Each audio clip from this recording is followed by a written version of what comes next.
नमस्ते, मैं प्रोफेसर राम शर्मा। भारतीय ज्ञान परंपरा की अगर हम बात करें तो हमारे ऋषि मुनियों ने हमें जीवन जीने का तरीका हमें बताया है। अगर हम पूरब और पश्चिम का मुख्य रूप से अंतर जाने तो हमें एक चीज़ स्पष्ट हो जाती है कि पश्चिम में जो ज्ञान गया उसका मूलभूत जो है उसका फाउंडेशन भारतीय ज्ञान परंपरा ही है। ये चीज़ रही कि पश्चिम के लोगों ने उसका मतलब फाउंडेशन को, उसका जो नींव थी उसका प्रयोग करते हुए, मूल मूल ज्ञान का प्रयोग करते हुए उसका प्रयोग किया पैसा कमाने में। नए नए उन्होंने इन्वेंशंस की, डिस्कवरीज हुई और उस चीज़ का उन्होंने ध्येय रखा कि पैसा कैसे कमाया जाए। जबकि भारतीय ज्ञान परंपरा का मुख्य उद्देश्य रहा है सर्वे भवन्तु सुखिनः, विश्व का कल्याण हो, प्राणियों में सद्भावना हो, सभी का ऑल वर्ल्ड ए फैमिली मान के उन्होंने कार्य किया। और उनका मूलभूत उद्देश्य पैसा कमाना या मैटेरियलिस्टिक प्रोग्रेस नहीं था, बल्कि व्यक्तिगत हर व्यक्ति का कैसे विकास हो, वो कैसे प्रसन्नतापूर्वक स्वस्थ रहते हुए कैसा अपना वो जीवन बिताए, इस पर उसका मुख्य फोकस था। जब पाश्चात्य जगत में ये ज्ञान गया तो वहाँ के लोगों ने इसका प्रयोग पैसा कमाने के लिए किया। और इसलिए जो मैटेरियलिस्टिक प्रोग्रेस यूरोपियन कंट्रीज या यूनाइटेड स्टेट्स की हुई, उसका मूल कारण यही था कि किस तरह से ज़्यादा पैसा कमाया जाए।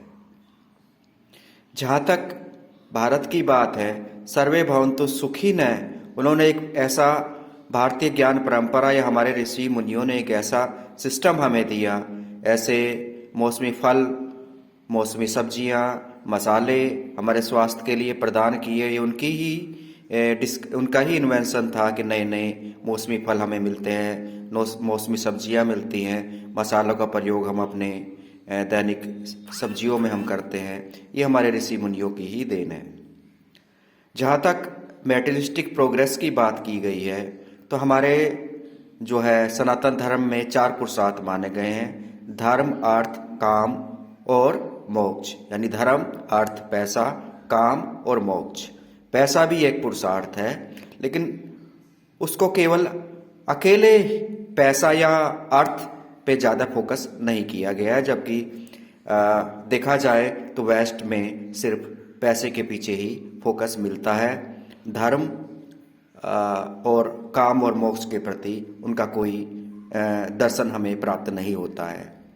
अगर हम भारतीय दर्शन की बात करें तो इन्हीं चारों की तरफ हमारा भारतीय सनातन परंपरा घूमती है और सभी का हमने बैलेंस करके अपने जीवन को 4 भागों में बांटा है। ब्रह्मचर्य जीवन 18 वर्ष तक, उसके बाद जो है गृहस्थ जीवन होता है, उसके बाद वानप्रस्थ और संन्यास करते हुए परिकल्पना की गई है किस प्रकार हम अपना जीवन जी सकते हैं।